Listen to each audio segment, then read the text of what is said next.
बिस्मिल्लाहिर्रहमानिर्रहीम। अस्सलाम वालेकुम। गज़ा में इसराइल की तबाहकारियाँ जारी हैं, दूसरी तरफ यूक्रेन और रूस की जंग भी जारी है। इस दौरान मुख्तसर अरसे में ईरान और इसराइल की जंग हुई, इस दौरान पाकिस्तान और इंडिया की जंग हुई और बड़ी तेज़ी के साथ इलाक़ाई और आलमी सतह पर तब्दीलियाँ आ रही हैं। मुख्तलिफ़ मुल्कों की हैसियतें तब्दील हो रही हैं। ये तब्दीलियाँ किस नौइयत की हैं, इनके क्या असरात मुरतब होंगे, मुस्तक़बल का क्या नक्शा हमारे सामने आता है। UN जनरल असम्बली पे भी जिन लोगों को ख़ुसूसी इनायत से नवाजा गया उनमें शहबाज शरीफ और आर्मी चीफ भी थे। तो अमेरिका की इन मेहरबानियों की वजह क्या है? अमेरिका एक बहरानी कैफियत से गुजर रहा है, हैजानी कैफियत से गुजर रहा है। दूसरी जंग अजीम के बाद अमेरिका दुनिया की सबसे बड़ी ताकत के तौर पर उभरा। उसका मुकाबिल सोवियत यूनियन था। सर्द जंग हुई, सर्द जंग बज़ाहिर अमेरिका ने जीत ली, मगरिब ने जीत ली, और उसके बाद फिर अमेरिका ने सोचा कि हम पूरी दुनिया पर अपनी मर्जी नाफिज करेंगे। वो कामयाबी नहीं हुई। अब अमेरिका को ये महसूस हो रहा है कि हमें अमेरिका की अंदरूनी तरक्की और अंदरूनी मईशत पर तवज्जो ज़्यादा देनी चाहिए, और ट्रंप उस नुक्ते नज़र के सबसे बड़े चैंपियन हैं। उनका कहना यह है कि अमेरिका को अपने वसाइल दूसरे मुल्कों पर ज़ाया नहीं करने चाहिए। तो वो अब उन पार्टनर्स की तलाश में हैं जो वो ये समझते हैं कि मुख्तलिफ़ ख़ित्तों में ज़िम्मेदारियाँ संभाल सकें सिक्योरिटी की, ताकि अमेरिका को ना कभी कहीं अपनी फ़ौज भेजनी पड़े, ना अपने वसाइल लगाने पड़े।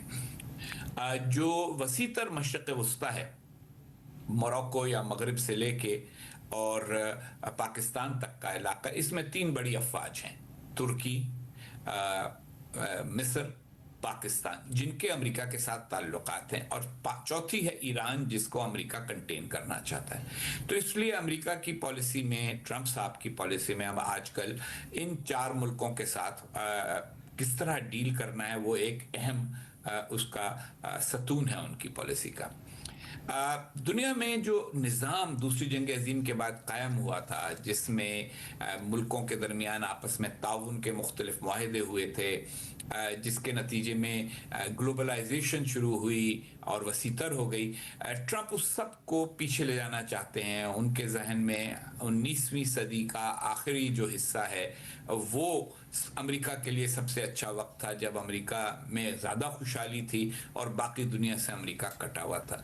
लेकिन अब जबकि अमेरिका पूरी दुनिया में अपना एक फुटप्रिंट रखता है, उसका कदम हर जगह मौजूद है, अब उससे पीछे हटने के लिए उसको फिर भी ऐसे ममालिक की ज़रूरत है कि जो उसके कदम हटने के बाद कुछ किरदार अदा कर सके। और पाकिस्तान के लिए ये एक अच्छी बात है कि वो पाकिस्तान को भी समझते हैं उन ममालिक में से जिनके साथ वो ऐसा मामला कर सकते हैं। तो ये पाकिस्तान को पजीराई हासिल हो रही है। लेकिन मैं तंबीह करूँगा कि ज़रूरी नहीं है कि इसमें पाकिस्तान का मफाद भी हो, क्योंकि ट्रंप जो है, उनके बारे में मैंने 2-3 और जगहों पे भी ये बात कही है कि वो कुछ लो और दो पर यकीन नहीं रखते, वो सिर्फ कुछ लो और लो पर यकीन रखते हैं। तो इसलिए पाकिस्तान को बहुत एहतियात से कदम बढ़ाना होगा कि ट्रंप की ख्वाहिशात की तकमील में क्या पाकिस्तान की ख्वाहिशात की भी कोई तकमील हो सकेगी या नहीं।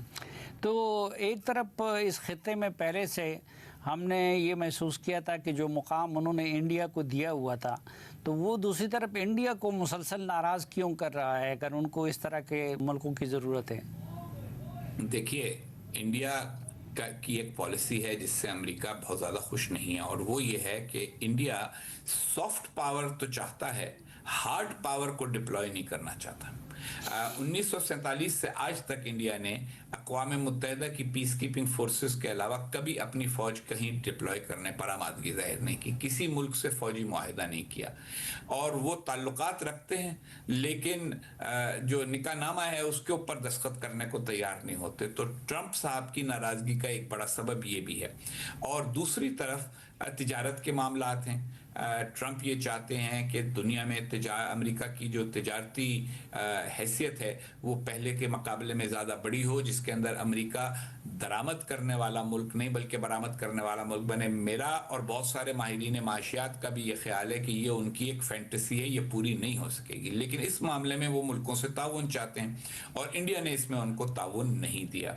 तो जो इंडिया को بنایا جا رہا تھا وہ اس امید پر بنایا جا رہا تھا کہ ان کی جب اقتصادی ترقی ہو جائے گی تو پھر وہ اپنی عسکری ترقی بھی کریں گے. لیکن پاکستان اور بھارت کی جو جھڑپیں ہوئیں اس کے نتیجے میں یہ بات واضح ہو گئی کہ بھارت کی عسکری طاقت وہ نہیں ہے جو ان کی معاشی قوت سے توازن رکھتی ہو. اور اس کے بعد سے ٹرمپ کی مہربانی پاکستان پر اور بڑھ گئی ہے کہ پاکستان شاید مشرق وسطیٰ میں دلچسپی لے سکے. سعودی عرب سے اب اس کا وہ جو معاہدہ ہوا اس کے بعد اور بھی یہ بات واضح ہو گئی ہے بھارت اس طرح کی دلچسپی نہیں لے سکے گا. بھارت تجارت کرے گا, بھارت پیسے بنائے گا, بھارت باتیں کرے گا, بھارت بیانات دے گا, لیکن بھارت کبھی بھی اگر کوئی ملٹری سچویشن ہوتی ہے تو اس میں اپنی فوجیں شاید کسی اور ملک میں نہ بھیج سکے.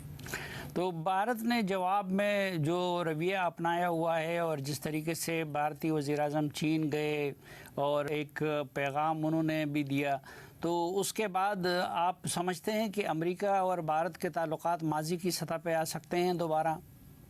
دیکھیے, اگر امریکہ میں اگلے انتخابات کے بعد حکومت کی تبدیلی ہوتی ہے تو پھر تو بہت آسانی کے ساتھ ایک خط کھینچ دیا جائے گا اور کہا جائے گا کہ یہ سب ٹرمپ کی غلطیاں تھیں. بھارت اور امریکہ جو ہیں دوبارہ اپنی ماضی کی حکمت عملی پر واپس آ گئے ہیں. انڈو پیسفک کو مینج کرنے کے لیے ان کے درمیان جو انڈرسٹینڈنگ ہے وہ واپس آ گئی ہے. لیکن ایک اور امکان بھی ہے. ٹرمپ ایک سماوی طبیعت کے مالک ہیں, پل میں تولا پل میں ماشا والی ان کی کیفیت ہے, اور وصل نے شاد کیا ہجر نے ناشاد کیا والی کیفیت ہے ان کی. کبھی کسی سے خوش ہوتے ہیں, کبھی کسی سے ناراض ہوتے ہیں. کل ہی انہوں نے شہباز شریف صاحب سے ملاقات سے پہلے ترکی کے صدر ایردوان سے ملاقات کی, ان کی تعریف بھی کی اور کہا کہ جی یہ میرے بڑے دوست ہیں, جس طرح وہ مودی صاحب کو دوست کہا کرتے تھے اور پھر یہ اور ابھی بھی کہتے ہیں. اور پھر انہوں نے کہا کہ مگر انتخابات جو ہیں ان میں دھاندلی کرنے کا جتنا تجربہ اور جتنا علم ایردوان صاحب کو کسی کو نہیں. تو جس طرح انہوں نے تعریف کی اسی طرح سے ان کی برائی بھی کر دی. تو وہ ممکن ہے کہ اگر 2-4 مہینے کے بعد اس نتیجے پہ پہنچے کہ شاید جو میری ایک گلوبل اسٹریٹجی ہے اس میں بھارت زیادہ فٹ ہوتا ہے, تو وہ پھر کچھ اب 2-4 بیان اور بدلیں گے, 4 ٹویٹیں اور کریں گے اور پھر بھارت کی طرف دوبارہ رجحان اپنا پیدا کر لیں گے. چند باتیں ذہن میں رہنی چاہیے. جی, بھارت کی اقتصادی جو پوزیشن ہے وہ حقیقی ہے, دنیا کی تیسری بڑی معیشت ہے. چاہے وہ اس وجہ سے ہے کہ وہاں 1.5 ارب لوگ ہیں تو 1.5 ارب لوگوں کی کنزیومر سپینڈنگ, 1.5 ارب لوگوں کی پیداوار یقیناً زیادہ ہوگی, لیکن اس کی وجہ سے بھارت کا ایک کلاؤٹ ہے. اور پھر بھارت کے تعلقات بہت سارے ممالک کے ساتھ ہیں دنیا میں. اگر آپ ان ملکوں کی فہرست دیکھیں جن کی